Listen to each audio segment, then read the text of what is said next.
어머니라는 보편적인 상징은 인류 예술사에서 어떻게 하나의 거대한 신화로 자리 잡게 되었으며 왜 우리는 이 침묵하는 여인의 뒷모습에서 시대를 초월한 위안을 얻는 것일까요? 인류 역사를 뒤흔든 100대 사건 중 예술 부문 34번째로 기록된 이 위대한 걸작, 제임스 맥닐 휘슬러의 회색과 검은색의 배열 제1번에 대한 심층적인 탐구를 지금부터 시작합니다. 1871년 런던 첼시의 안개 자욱한 스튜디오에서 탄생한 이 그림은 단순한 초상화를 넘어 전 세계적인 모성애의 상징이자 현대 미술의 선구적인 이정표가 되었습니다. 우리는 이제 그 역사적 현장으로 여러분을 직접 안내하여 이 작품이 지닌 진정한 미학적 정수와 사회적 파급력을 발견하게 될 것입니다. 전문적인 학술 연구를 바탕으로 구성된 이 대작 다큐멘터리의 서막을 열며 휘슬러의 어머니가 들려주는 침묵의 목소리에 귀를 기울여 보시기 바랍니다. 제임스 맥닐 휘슬러는 이 그림을 단순한 초상화가 아닌 색채와 형태의 조화로운 배열로 보았으나 대중은 그 속에서 성스러운 모성애를 발견했습니다. 이러한 예술적 의도와 대중적 수용 사이의 긴장감이야말로 이 작품이 100년 넘게 사랑받는 핵심적인 이유입니다. 이제 우리는 당시의 기록과 과학적 분석을 통해 이 걸작이 숨기고 있는 구체적인 데이터들을 하나씩 파헤쳐 볼 것입니다. 19세기 런던의 안개 속에서 시작된 한 예술가의 고집스러운 미학이 어떻게 전 지구적인 아이콘으로 승화되었는지 그 경이로운 과정을 지금 공개합니다. 시청자 여러분께서는 마치 그 역사의 현장에 함께 서 계신 듯한 생생한 체험을 하시게 될 것입니다. 인류 예술사의 위대한 유산을 찾아가는 이 여정에 여러분을 초대합니다. 본 영상은 제임스 맥닐 휘슬러의 대표작 회색과 검은색의 배열 제1번에 관한 심층적인 학술 보고서이며 우리는 이 작품이 예술계에 던진 충격과 사회적 파급력을 다각도로 조명할 것입니다. 이제 본격적인 서사를 시작합니다. 제임스 맥닐 휘슬러, Whistler's Mother. 이 제목이 가진 무게감을 가슴에 새기며 다큐멘터리의 본론으로 들어갑니다. 역사적 증거와 구체적인 수치들이 증명하는 예술의 진실을 목격하시기 바랍니다. 1871년 가을 런던 첼시의 체인워크 96번지는 짙은 안개와 가스 등 불빛이 교차하는 기묘한 분위기에 휩싸여 있었습니다. 당시 이 지역은 예술가들의 창조적 열망이 들끓던 장소였으며 휘슬러는 그곳에서 자신만의 독창적인 미학적 실험을 거듭하고 있었습니다. 템스강의 습한 공기는 캔버스 위에 칠해진 물감의 건조 속도에도 미묘한 영향을 미쳤을 것으로 추측됩니다. 휘슬러의 스튜디오 내부는 장식성을 배제한 극도로 절제된 공간이었으며 커다란 창을 통해 들어오는 은은한 북쪽 채광이 특징이었습니다. 그는 이곳에서 색채 간의 미세한 톤 차이를 포착하기 위해 수많은 시간 동안 빛의 변화를 관찰하며 작업에 몰두하였습니다. 바닥에 놓인 캔버스와 물감통들은 당시에 치열했던 창작 과정을 짐작하게 하는 소중한 역사적 단서들입니다. 원래 계획되었던 모델인 매기가 갑작스러운 병환으로 촬영장에 나타나지 못하게 된 사건은 걸작 탄생의 결정적인 도화선이 되었습니다. 휘슬러는 야외 작업을 진행할 수 없는 굳은 날씨 속에서 우연히 자신의 어머니를 모델로 세우기로 결심하게 된 것입니다. 이는 예술사의 흐름을 바꾼 가장 극적이고도 우연한 순간 중 하나로 기록되며 현재까지도 회자되고 있습니다. 당시 67살이었던 안나 맥닐 휘슬러는 아들의 예술적 완벽주의를 지원하기 위해 불편한 고정 자세를 장시간 동안 묵묵히 견뎌냈습니다. 그녀가 착용한 검은색 상복과 흰색 레이스 모자는 빅토리아 시대의 전형적인 품격과 모성애를 시각적으로 완벽하게 대변하고 있습니다.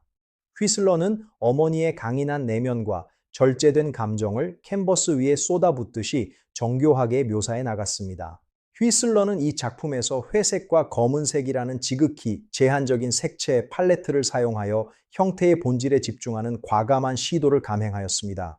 그는 희석된 유체 물감을 얇게 여러 번 덧칠하는 방식으로 캔버스 본연의 질감을 살려내며 공기 중의 습도마저 느껴지는 듯한 대기감을 형성했습니다. 이러한 기술적 정교함은 당시의 평면적인 초상화 기법을 뛰어넘는 혁신적인 시도로 평가받기에 충분합니다. 작품의 전체적인 구도는 수직과 수평의 기하학적 선들이 교차하며 형성하는 엄격한 그리드 시스템 위에 견고하게 설계되었습니다. 이는 휘슬러가 깊이 심취해 있었던 일본 우키요의 판화의 평면적 공간 구성과 장식적 요소에서 직접적인 영향을 받은 결과물입니다. 화면 왼쪽의 커튼과 벽면의 그림 액자들은 주인공의 시선과 평행을 이루며 시각적인 안정감과 구조적 긴장감을 동시에 제공합니다. 배경 벽면에 걸린 작은 애칭 작품은 휘슬러 본인의 초기 연작 중 하나인 블랙 라이온 워프로 작가의 예술적 자부심을 드러내는 장치입니다. 이 장치는 그림 속에 또 다른 그림이라는 층위를 형성하며 관람객으로 하여금 작가의 과거와 현재를 연결짓는 지적인 탐색의 기회를 제공합니다.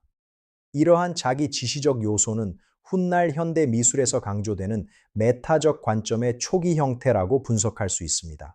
1872년 제194회 로열 아카데미 전시회 당시 이 작품은 파격적인 형식 때문에 심사위원들로부터 거센 비난과 함께 낙선 위기에 처했습니다. 오직 아카데미 회원이었던 윌리엄 박솔경이 강력한 옹호 덕분에 가까스로 전시될 수 있었으나 이는 휘슬러와 영국 예술계의 영원한 결별을 예고했습니다. 당시 보수적인 비평가들은 인물의 세밀한 묘사보다 색채의 배열을 강조한 그의 태도를 도무지 이해할 수 없었습니다. 1871년 경제적 빈곤에 시달리던 휘슬러는 이 소중한 유산을 프랑스 정부에 4,000프랑이라는 파격적인 가격으로 매각하기로 결정하였습니다. 이 거래를 통해 작품은 파리 룩셈부르크 박물관에 안착하며 미국인이 그린 작품 중 최초로 프랑스 국가 소장품이 되는 역사적 쾌거를 이루었습니다.